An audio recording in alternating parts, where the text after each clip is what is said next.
Verið velkomin í Hljómahöll, þar sem fullkomin aðstaða fyrir árshátíðir, veislur, ráðstefnur og viðburði af öllum stærðum og gerðum. Við þjónustum þinn viðburð frá A til Ö. Nánari upplýsingar á hljómahöll.is.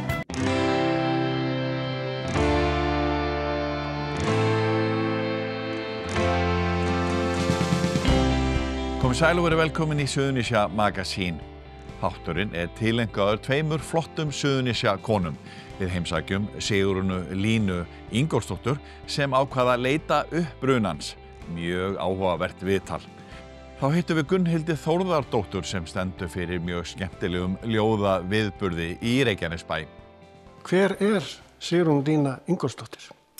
Sigrún Lína Ingólfsdóttir kona sem ég er hársnýstimestari, menntað sem slíkur og búin að taka líka kennsluréttindi, þannig að ég má kenna þetta í framhaldsskóla. Og ég er búin að klára burtfararpróf í söng, klassískum söng, í tónlistarskóla Reykjanesbæjar. Og 3 barna móðir, gift, eina ömmustelpu. Já. Og þú ert hérna úr Keflavík? Sko, ég fæddist í Hafnarfirði, en ég var komin hingað held ég 2 ára aldri. Og hefur verið hér síðan þá? Já, fyrir utan 1 ár í Stykkishólmi, þegar ég var milli 9 og 10 ára. Það var ákveðið að pröfa þar. Þú hefur ekki þetta norræna yfirbragð kannski yfir þér. Nei. Og það kannski ástæðan fyrir því að við erum að hittast hérna. Þú fórst að leita uppruna þess. Mikið rétt. Hvað fékk þið til þess að fara út í það? Sko, ég hef alltaf hugsað það, mér langi að vita eitthvað. Ég hef alltaf vita, ég hálfur Írani. Ég fengi að vita það frá ég var bara mjög lítil. En aldrei þorað að gera neitt í og enda var ekkert auðvelt að leita hérna áður fyrr. Maður hafði ekkert, ég átti 3 myndir. Það var eina. En svo var maður alltaf fann að heyra að fólk vera að leita. Svo horfði ég á þættina Leitin að upprunanum núna desember 22. Það var akkurat búin að klára prófin í skólanum og var bara að vinna og inn á milli lá ég bara yfir þessu með dætrum. Svo segi ég svona allt í einu, vá, ég verð að gera þetta. Svo stutt eftir ég var 50, 23, þá koma stelpurnar á stofunni og heimsækja mig af Karínó. Og ég segi þetta við þær, bara, veit að stelpur, mér langar svo að gera þetta, ég að pæla að gera þetta. Og þá var ein vinkona mín hana, hún Elínosa, hún bara, ég til, ég skal vera með þér í þessu. Þannig hófst það, þá fóru við svona fljótlega að skoða hvað við getum sótt og ég byrjaði á að sækja hjá MyHeritage. Og ég sendi DNA sínu út eftir að vera búin að sækja og ég fékk í rauninni engin svona svör sem hjálpuðu mér. Það var bara, ég væri með, ég væri frá Íran og eitthvað svoleiðis, en ekkert sem hjálpaði mér, þetta var allt svo fjarskyldir ættingjar. Þannig að ég eftir, þetta verður örugglega enda janúar sem ég ger þetta, svona í október, þá sendi ég Sigrún Ósk á Stöð 2, sendi henni post og segi henni hvað ég sé að gera og spyr hana hvort það sé eitthvað annað sem ég get gert. Og hún sendi mér að ég sé að gera allt rétt, en Ancestry gæti hjálpa mér eða 23andMe. Málið það ég ætlaði alltaf að gera 23andMe en einhverja hluta vegna komst ég ekki inn á það þegar ég var að reynda, þannig að ég hætti alltaf við. Svo ég að pæla í þessu og þá hjálpar mér einn kórmeðlimur sem í með mér í kirkjukórnum Keflavík, hann Stefán, þá hjálpar hann mér að sækja Og svo einhverju seinna þá fæ ég DNA og Elínosa alltaf til staðar og hjálpar mér að taka sýni, svo ég ger þetta nú alveg rétt með hanska og allan bakkan grímuna á sér svo hún smiti ekki. Nema svo fæ ég post frá þeim sem segir mér að það sé mengað sýni mitt. Hvort ég sé til ég að gera það aftur og þeir myndu senda mér bara að kostnaðarlausu nýtt og ég bara ekkert mál. Þetta var ykkur tíman í nóvember. Nema svo bara brjálækir í vinnunni hjá mér, þannig að ég bara skil þetta eftir á borðinu hjá mér allan tíman. Pæli ekkert í þessu. Svo 30. janúar, þá ég alveg bara, ég verð að fara að gera þetta. Þannig ég hringi Elínu, ertu til í að hjálpa mér? Svo fer ég með þetta og stuttu seinna sé ég að það eitthvað sem svolítið nálægt mér. Þannig að ég sendi post og til að langar svo stutta þá svaraði mér ein. Og ég segi við hana, ég byrja að segja bara, sæl, ég heiti þetta, ég sé við erum eitthvað skildar. Ég að leita að blóðföður mínum. Ég held hann heiti Barham, en ég ekki 100% viss að þetta sé rétt skrifað. Og svo sagði ég bara eitthvað svoleiðis, en ég lét ekkert meira koma fram þarna. Þú varst ekkert að senda myndirnar sem þú áttir eða? Nei, veist að ég svo tölvuhefstundum að ég einhvern veginn náði ekki. Ég sendi henni bara, ég ákvað að senda mynda mér bara á prófælinn hana, svo hún geti séð hvernig ég lit út.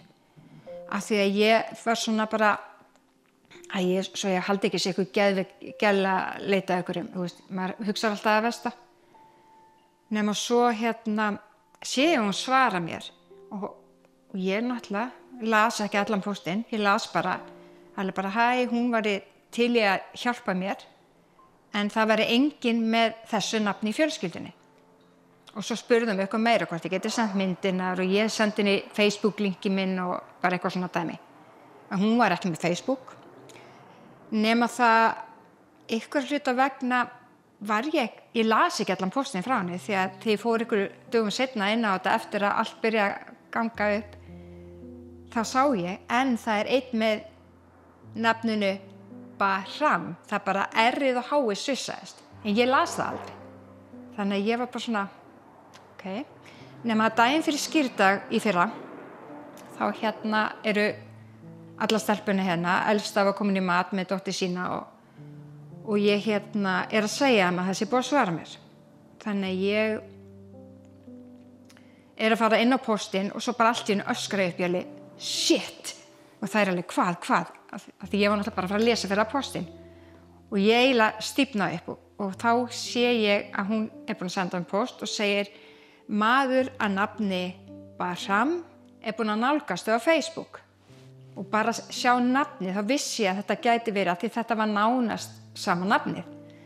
Og stelpina, mamma, kíkjum, allir bara hættu að gera sem var að gera og við náttúrulega auðvitað inn á Facebook hjá manninum að hann skrifar að hún hefði verið bent á að ættingi sinn að ég var að leita mannesku og hann náttúrulega bara svarar og eitthvað svona og beðið mig að senda sér símanúmerið mitt í gegnum WhatsApp að hann sé lítið sem ekkert á Facebook en auðvitað förum við inn á Facebook og skoðum myndir á hann og þá þetta allt svona gamla myndir og stelpuna, mamma, þú ert alveg svo hann, ég nei, þetta er ekki hann, nei. Af því ég var náttúrulega svo stressuð. Fullkomin afneitun. Já, þetta var og gott til að vera satt, Og svo var maður líka, ég búin öll þessi ár, ástæðan fyrir, ég leitaði líka ekki fyrr. Ég var búin að búa mig undir höfnun. Ég var búin að búa mig undir höfnun, en ég var alveg búin að búa mig undir það núna að það yrði höfnun, en ég var alveg sátt við það. Þannig að nú var ég á þeim staðum, ég var alveg sama. Bara, ég var góðan pappa á Íslandi og mér langaði bara að vita. Hvernig lítur hann út? Er hann á lífi? Við hvað vinnur hann? Á ég systkini? Bara eitthvað. Þetta það sem búin að vera alltaf hjá mér svona efst í huga. Nema það að stuttu seinna segir yngsta dóttir mín og Silvía við mig. Mamma, það var einhver annar með sama eftirnafn að líka hana. Þetta kom á Facebook sem að þetta er ekki vinur hans, þá tók ég bara ekkert eftir og ég kíki inn. Þá er það bróðir hans líka. Að senda mér bara, sæl, ég heiti Alex, hérna símanúmerið mitt, endilega hringdu í mig eða sendu mér myndin og ég skal komast að nákvæmlega hverju á þessum myndum. Þannig að ég sendi honum myndirnar og svo allt í einu, já, glemt að kynna mig bara, hæ, þetta er Sigrún frá Íslandi. 20 mínútur seinna kemur Sæl, ég heiti Alex, gaman að kynnast þér. Ég mun áfram senda þessar myndir á bróða minn. Þá var ég bara pottþétt. Svo daginn eftir, eitthvað svona, fer ég bara í ræktina, morgunni svo eitthvað, man ekki, 1 eða 2 leyti, þá fæ ég skilaboð frá Barham. Og hann segir bara, ég þessi maður á myndu, ég man ekki nákvæmlega hvernig þetta var, og hann spyr hann bara, hver móðin? Þú veist, hann allir bara hver það og veist eitthvað svona, og vildi fá okkur að útskýringar og svo bara fór hann að hafa samband við mig bara reglulega, svona senda á mig eitthvað og ég sagði alltaf bara að hann gerir DNA-test, já, auðvitað hann ætlaði að gera DNA-test og hann var fann að senda mér svona alltaf, hæ, hvernig var vikan, hvernig var dagurinn og mér fannst þetta orðið óbúslega mikið á tímabili. Það var persónulegt þarna. Þetta var orðið óbúslega mikið og ég var alveg bara, ég var varla að geta þetta, mér fannst ég vera bara alveg að tapa mér, sko. Það var orðið allt of mikið. Því að, þú veist, Vildaltinu var alltaf að reyna að tala við mig og reyna að hafa ykkur samskipti og uppalega sem hann fekk að vita seinna, ég ætlaði aldrei þannig að láta hann vita mér. Ég ætlaði alltaf bara að forvitnast. Forvitnin var svo mikil að mér langaði að vita eitthvað, en ég ætlaði aldrei að því ég var hrædd að eyðileggja einhverja fjölskyldaðan úti og bara koma einhverju stað, einhverjum kannski leiðundum eitthvað. Ég var alltaf hrædd við það. En svo var hann fann að einhvern tíma að senda mér, hvenær getum við tala saman og ég hélt bara gegnum bara, þú veist, að skrifast á og ég er að fara á kóræfingu, ég komin heim klukkan þetta, já, getur þá hringt inn og ég bara, já, ok. Þannig að þetta var svolítið svona, svo kem ég heim á kóræfingu og sess bara fram á sófan með Tryggva og svo allt í einu heyrist í stelpunni, mamma, ætlar ekki að fara að hringja? Ég jú, eftir, og ég var alltaf að treyna þetta. Svo endar með því að ég fyrir inn í herbergi og ég loka að mér. Því ég bara gat ekki hugsa mér að neitt var að hlusta. Fyrsta sem kemur alveg, oh, finally I hear your voice. Og ég bara, já. Þannig að svo var hann bara og að spyrja mig eitthvað og segja mig frá sjálfum sér. Og þá þú veist, hann var reynda búinn að segja mér í skilaboðum. Þetta var rosalega erfiður tími hjá honum þegar hann frétti að mér. Hann það voru akkurat 2 ár tæp frá því konan að stó. Og þau voru bara á leiðinni í kirkjugarðinn, þannig að þetta var svolítið svona erfiður tími. Og hann var líka búinn að segja, hann sagði að bróðir hans fekk að vita þetta undan honum. Þá, þessi kona sem ég talaði við, hún sendi bróður hans og sendur honum mynd af mér. Hann sendir myndina á hann og segir, finnst þér þessi kona eitthvað líkt þér? Það eina sem hann sagði fyrst. Og hann var fyrst alveg, ekki get ég sagt hvað er þetta pæli? Og hann alveg segir honum hvað hann hafi heyrt og hann sagðist það bara fengið áfall. Og hafi sagt við hann bara, viltu ekki tala um þetta við nokkuð mann? Ég þarf aðeins að komast hvað er í gangi. Svo hringir hann í þessa frænku sína og hún gefur honum allar upplýsingar sem hún hefur og hann biður hana sömuleiðis að segja ekki neitt. Svo segist hann hafa komið heim til sín og verið bara, hvað á ég að gera? Hvað er að rétt að gera? Svo bara sólarhring seinna, þá sendir hann mér þessi skilaboð. Þannig að þetta var svona, já, mjög skrítið. En þegar hann syngir í mig svo, eins og við erum að tala um áðan, þá segir hann, heyrðu, ég ætla bara svo að koma til Íslands bara. Og ég wow, heyrðu, róa sig aðeins. Hann já, og bróðir minn vill koma með mér. Og ég shit, ég var ekki alveg að fara þangað. Þannig að ég já, getur aðeins bakkað? Hann hvað meinar? Ég bíðum eftir DNA, ég vil ekki ákveða neitt. Og svo sagði ég við hann, eru stelpurnar sáttar við þetta? Hann já, þær verða það alveg, hafa engar áhyggjur. Ég sagði já, að því ef þær eru ekki sáttar, þá vil ég ekki við sem í sambandi. Ég ætla ekki að skemma ykkur skemma hjá okkur fjölskyldu, bara ekki séns. Og hann bara, vá, ég kann svo vel að meta og að segja þetta en hafði engar áhyggjur. Það verður ekki svoleiðis. Fjölskylda mín alveg yndisleg og þú veist, hann, já, ég pottþétt, þú ert dóttir mín, ég bara sé það núna, þú veist, eitthvað eftir að búin að greinilega vera að pæla meira og búin að tala saman í gegnum skilaboð og svona. Já, og svo var hann að sagði mér að hann væri að fara út stuttu seinna og það yrði litlu sambandi. Gæti lítið, bara svona SMS, það gæti lítið vera að veri lítið samband þarna, hann var að fara til Kína, mikið tímamunur og ég fæ allt í hennu svo, bara leið að hann á leiðin til Kína í flugvélinni, þá fæ ég skilaboð frá ancestry. Þá bara, faðir. Og ég bara svona, samt var ég afneitun alltaf áður. Það var ég alveg, nei, þetta verður ekki það. Svo einhvern veginn, þarna fekk ég á svart og hvítu. Þannig ég tek bara screenshot af því og sendi honum. Og hann sagði mér eftir að þá var hann akkurat í flugvélinn og fekk þetta. Og það bara, congratulations. Og ég alveg, what? Þannig að í staðan fyrir þessa höfnun sem þú óttaðist, þá var bara eignaðistu aðra eða stækkaði fjölskyldanir? Mikið, mjög mikið. Þau númera, sko frá hann þau voru 6 bræðurnir, einn elsti látin og hann tvíburi og hann og bróður hans eru yngstir og þeir númera eftir númera á fjölskyldunni.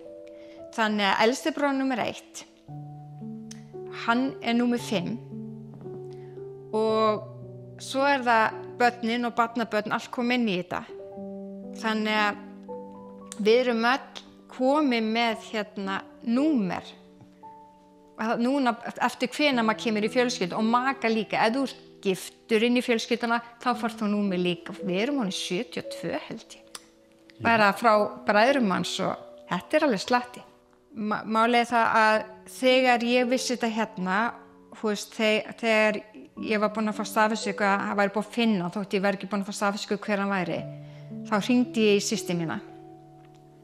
Hringdi í Svanhildi og ég segi við hana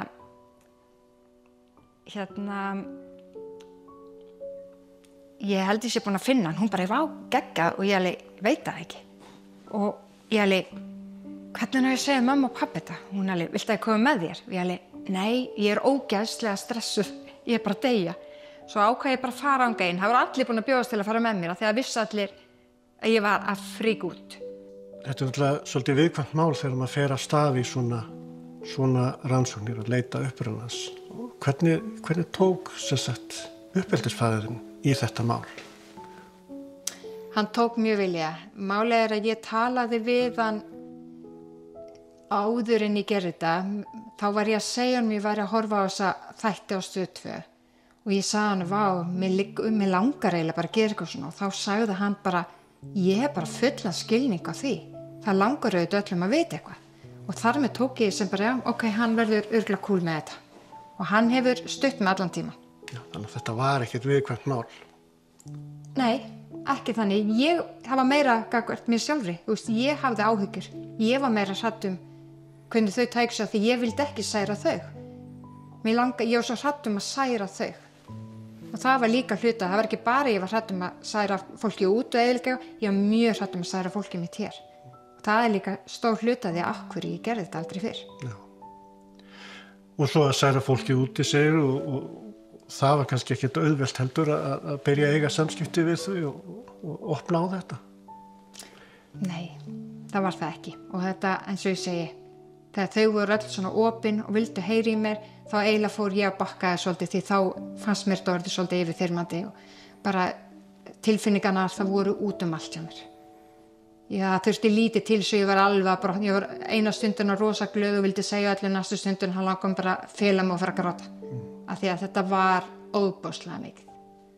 Svo náttúrulega þegar hann vildi koma, það var ekki lengur hann og bróðir hans. Hann og allir bræðurnir var talað og þá eiginlega fékk ég ennþá meira sjokk. Þannig að þá var ég að segja þetta við pabba, hvernig á ég taka á móti þeim öllum? Bara, þú veist, hann Sigrún, þú getur þetta, hafðu ekki áhyggjur, þetta verður ekkert mál. Þannig að svo endaði með því að þeir komu 3 bræður hans með honum, fjórði bróðurinn að berjast við krabbamenn þannig að hann treysti sér ekki. Og einn tengdasonur sem var bara, yes, ég hef á víkingafjölskyldu. Hún fannst það bara geggja. Þannig að þeir leigðu, ég hjálpaði þeim að finna húsnæði sem þeir leigðu bara hérna rétt hjá okkur. Og en málið það að þegar þeir vildu koma, ég veður einu annað. Þegar þeir vildu koma, þá sagði ég við að ég væri ekki alveg tilbúin að fá þá alla hingað án þess að ég væri búin að hitta hann. Ég sagði, þá eru þeir allir að horfa á mig, fjölskylda mín allir að horfa á mig, ég geti þetta ekki. Ég sagði, má ég bara koma fyrst ein í smá stund? Og hann bara, já, endilega. Þannig ég fyrir út í maí og hann tekur á móti mér.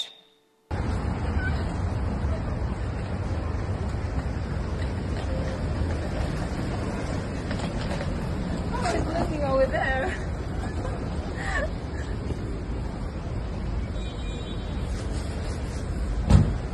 Oh my God. Good to know you. Well, welcome to New York. Ég var búin að segja við henni, ég vildi ekki hitta marga. Ég gæti það bara ekki. Og ég gisti heim hjá honum. Hann með stórt húsnæði og hann sagði að það var nóg pláss og ég hugsaði bara, ef ég ætla að kynnast honum, þá þarf ég bara að staðan fara, ég ætlaði uppalega að vera á hóteli. Nema svo fyrsta kvöldi þá reyndi að kemur nágrannans yfir af því að hann hafði eitthvað einn gleymt að drepa á bílnum. Hún hafði tekið eftir því og hringdi í hann og lét hann vita og hann sagði, viltu ekki kíkja yfir, dóttir mín komin. Og hún náttúrulega rýkur yfir, hún var bara hláturskast sem hún sér mig. Hún bara, oh my God, hvað eru lík? Ja. Svo hún eitthvað að spyrja mig spurninga og þá allt í henni fær hún bara hláturskast og öskra bara upp og ég horfa hann náttúrulega að deyja og stressi nýkomin hana, bara búin að borða með honum og ekkert þannig búin að ná að tala. Og þá segir hún bara allt í henni og við horfum bara hvort annað hún alveg, fyrirgefðu. En hún gerði nákvæmlega eins og þú gerir með augunum og ég veit ekki ennþá hvað það var sem ég gerði. Sigrún hitti föður sinn í fyrsta sinn á fimmtudegi en á föstudögum heldur fjölskyldan gjarnan kvöldverð í tilefni hvíldardags en þau eru gyðingar. Og oft kemur fjölskyldan saman mísan hverjir, en þarna bauð hann bræðurum sínum. En hann bauð tveimæðum því hinir tveir voru í Los Angeles. Þannig að tveir bræðunni komu, kona annars þeirra og kona eins bróðurinn sem var í LA. Það eru líkindi með ýmsu hjá blóðföður Sigrúnar og hennar fjölskyldu. Hann fatahönnur og vinnur sem slíkur. Elsta dóttir mín kjólameistaramennt. Þannig að þarna eru líkindi líka, það var mjög skrítið. Sigrún Lína segir að það hafi verið svolítið yfirþyrmandi að hitta fjölskylduna í fyrsta skipti í Bandaríkjunum, en það hafi verið góð ákvörðun að fara fyrst út og hitta öll þar áður en blóðfaðir hennar og bræður hans komu til Íslands. Þegar svo fer ég heim og hafa verið svona 10 dagar setna, þá koma þeir. En þá var það líka auðveldara, ég var búin að hitta 3. Þannig að þetta var bara ótrúlega gaman og þeir komu 2 daga í matina en þeir vildi ekki ég væri eða miklum tími að elda þannig að þeir fóru bara með okkur út að borða. Vildu bara að við myndum njóta meira saman og ég fór með út allt og mamma og pappi komu hingað heim líka og systur mínar. Bróður minn var ekki á landinu þannig og makar þeirra og þetta var bara yndislegt. Þú hittir hann í fyrsta sinn bara í maí á síðasta ári? Já. Og ég búin að fara 3 út síðan. Og hann einu sinni hingað? Já. Ég fór núna, við fórum í september, ég og Tryggvi saman og þá fórum við, þeir eru gyðingar og miðju systir mín eignaðist tvíbura og annað þeirra var strákur og strákar eru umskornir. Og ég fór í þá veislu, ég og Tryggvi, við fórum í þá veislu og þetta var gert heima hjá blóðföður mínum. Það var læknir frá sjúkrahúsinu sem kom en fólki mátti bara ekki vera of nálægt. Og svo var bara heljarna veisla eftir það. Ég bara aðgerðin framkvæmt fyrir opnum tjöldum? Já, ég leit undan og Tryggvi líka við bara nei, ekki séns öllum að horfa á þetta. Og svo það voru ykkur 2 vinir sem að kynnti mig fyrir. Svo komst ég að því að svo sagði mér, þetta eru mennirnir sem voru á myndinni sem þú átt. Já. Ég bara, what? Þetta var bara svo, búin að eiga mynda þessu mönnu með honum alla minn ævi. Allt í einu voru þeir í veislunni. Þetta var svo rugla. Surrealist. Þetta bara, það galið. Og sko, málið það voru rosalega mikið af fólki að koma að heilsa manni. Og mér leið orðið bara, ég var alveg búin á því á tímabili og svo var alveg bara illt í kjálkunum og svo var hitt ég nágrannakonuna, þannig að hún var í veislunni og eitt sá við mig Sigrún, komdu, við skulum koma aðeins í göngutúr, ég akkur, hún sagði, ég sé það, þú getur ekki meir. En þau eru öll svo tengt, þetta svo skrítið, ég menna, þegar ég fór út í nóvember aftur, þá fór ég ein, af því ég ákvað, ég yrði líka að vera duglega að fara ein, maður nær meiri tengingu en maður einn. Þetta rosa mikið.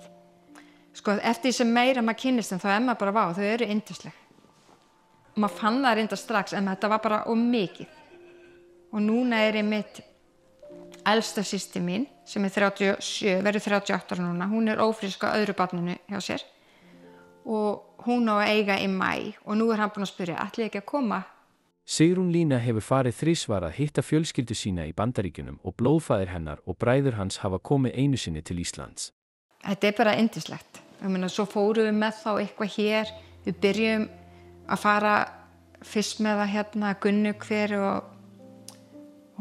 bara brúum milli heimsal og þar. Svo þegar ég kom tilbaka, þá uppgötaði ég að hann gaf mér armband þegar við komum þegar ég kom út. Þá festi hann á mig óbóðslega fallegt gullarmband og ég var ekki búin að taka að mér kannski meira af því að ég kunni það ekki. En það var læsing á því. Já.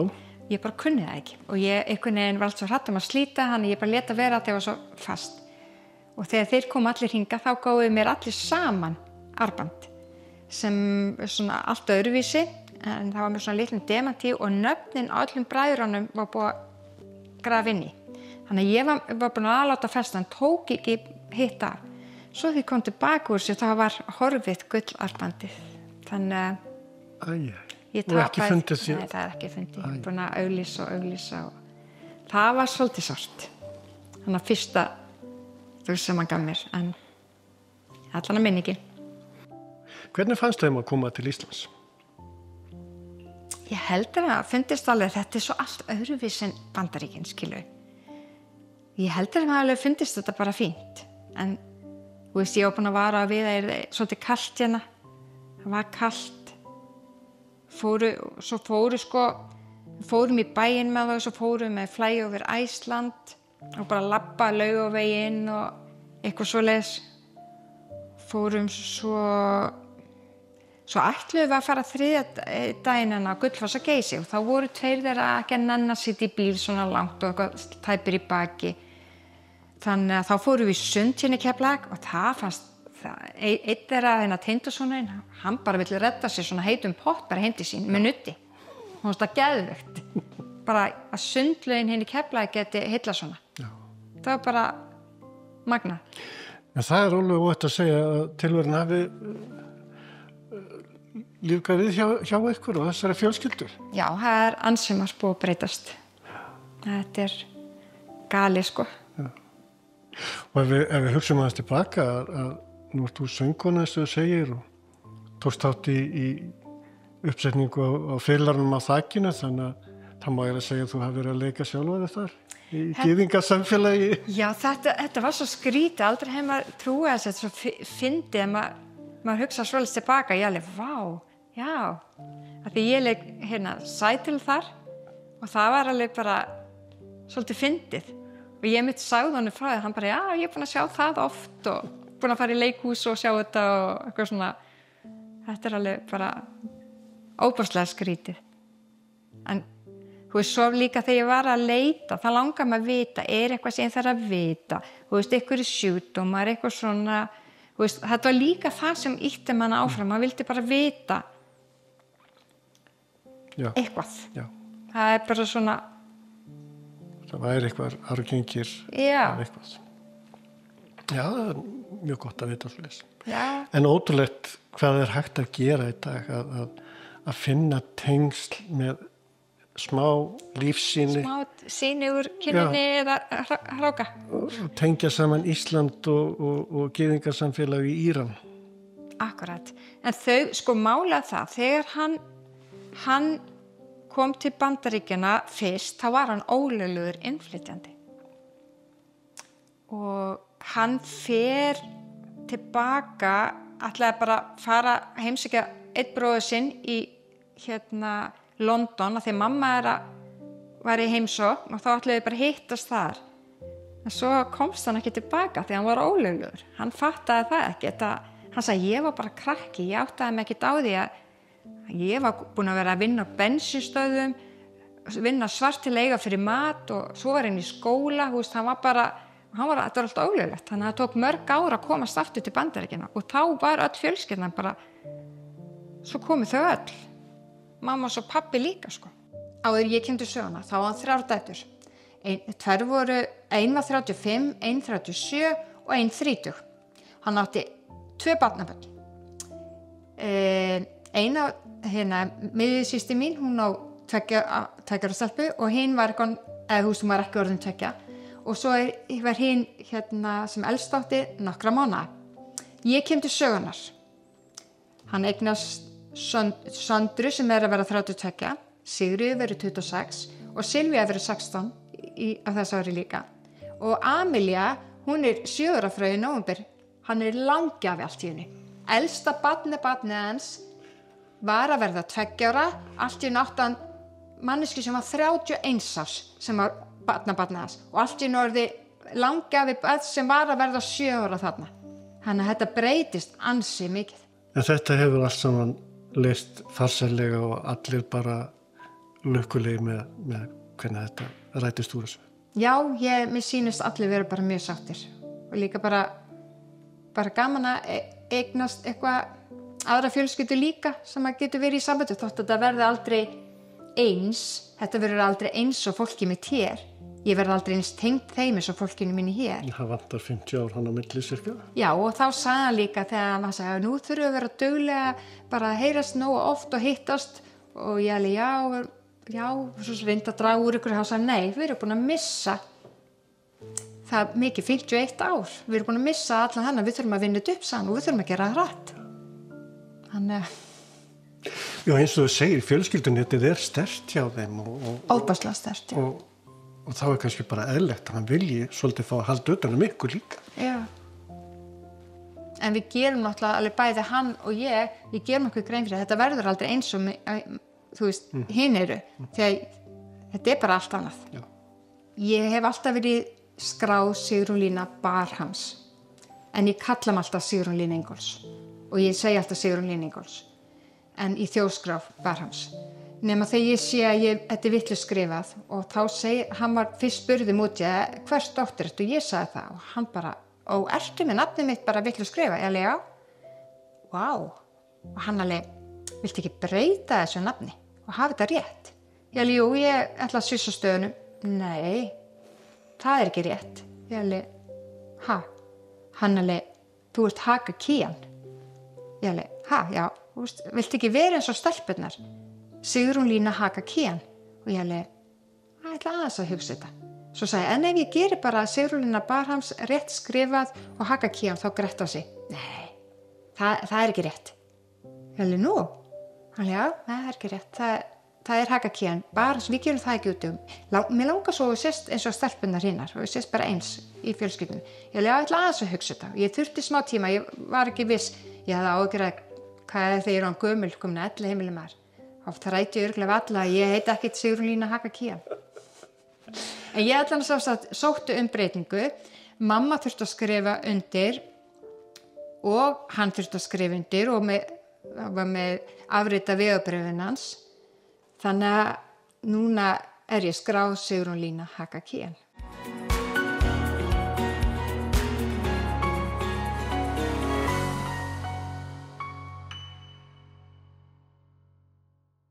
Skáldasuð nafn á ljóða- og listahátíð sem að nú stendur yfir í Dúshúsum í Reykjanesbæ.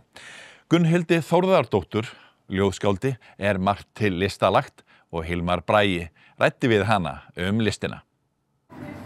Ég villt valkyrja sem geng vegi, ótróðna vegi. Ég konan með kósakaffið og kyrja yfir eldinum. Ég trúi á feminista funkis og fegur mannsandans. Ég máttug móðir með malbikuð sál. Ég nútíma kona með nakta núansa sem hrista upp í fólki.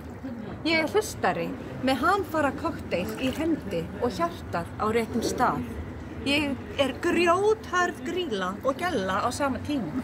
Ég hlusta ekki á pappapólitík og fasista populisma. Ég tel niður taktinn og tek völdin í mínar eigin hendur. Ég krem, klustur og klámítur. Ég sigra sorgina og finn styrkinn umvefja mig. Ég andleg abbadís almennings og finn friðinn innra með mér. Skáldasuð er ljóða- og listahátíð sem ég stofnaði í fyrra.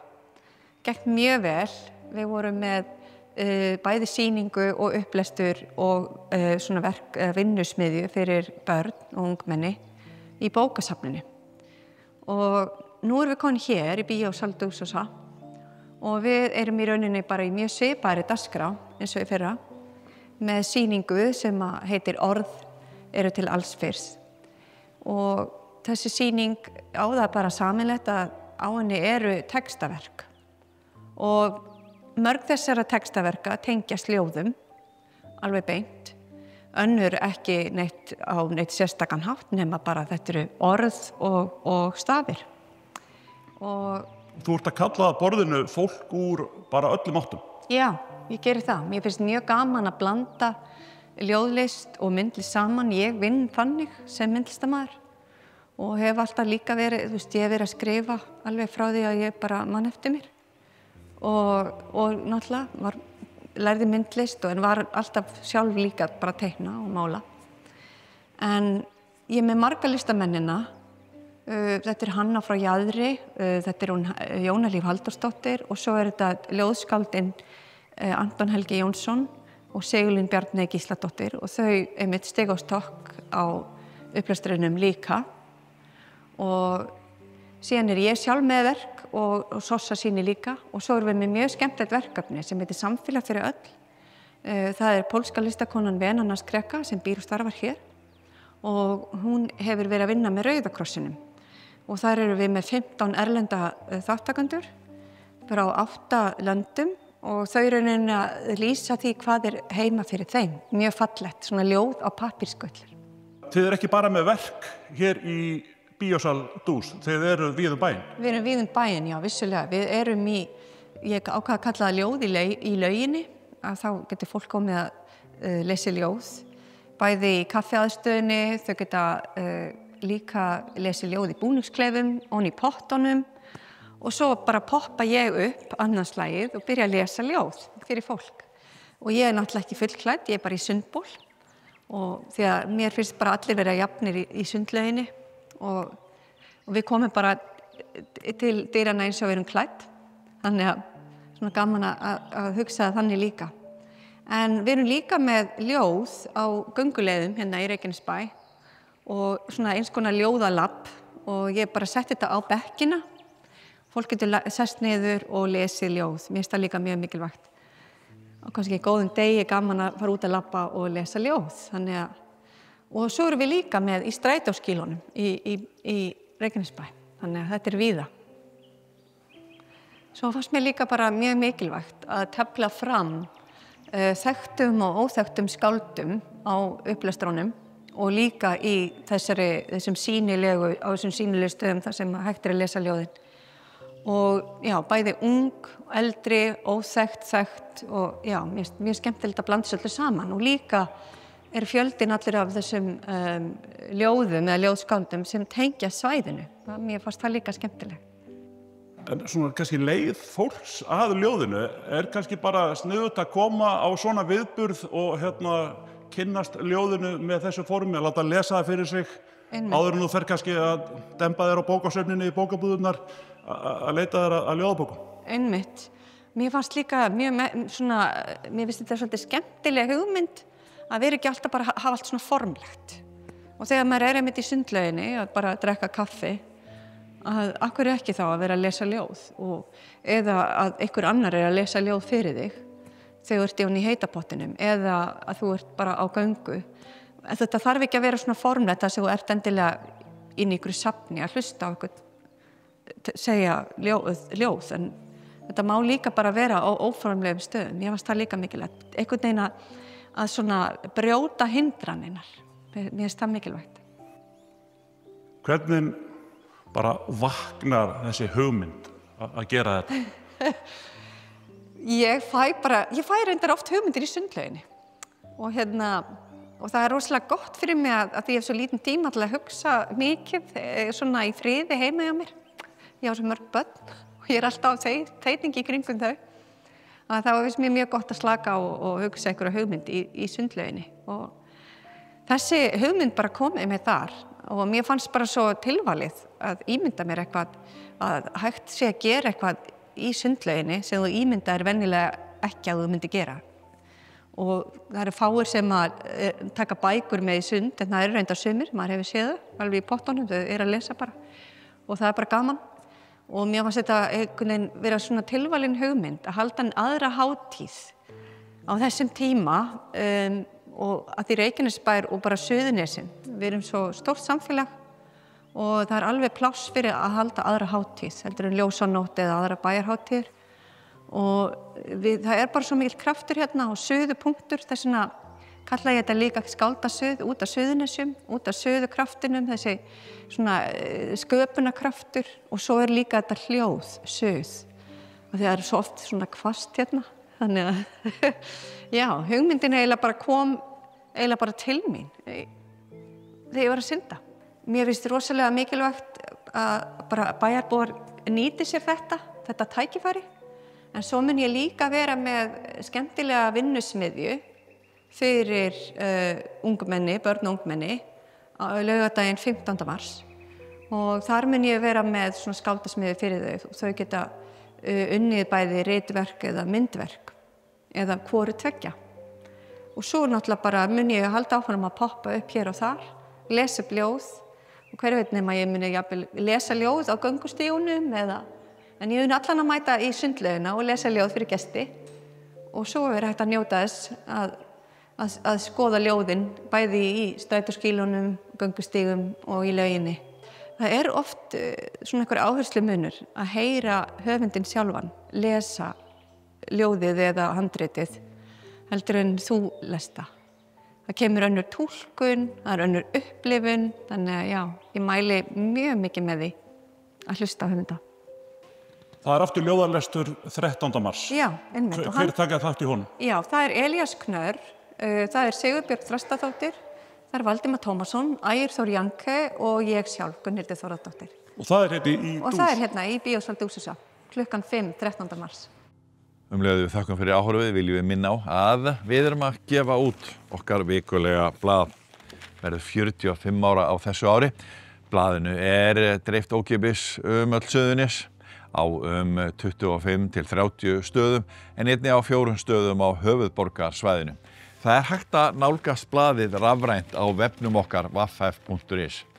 Þar eru einnig fleiri fréttir. Alla daga vikunar. Þá erum við með golffréttir á kylfingur.is.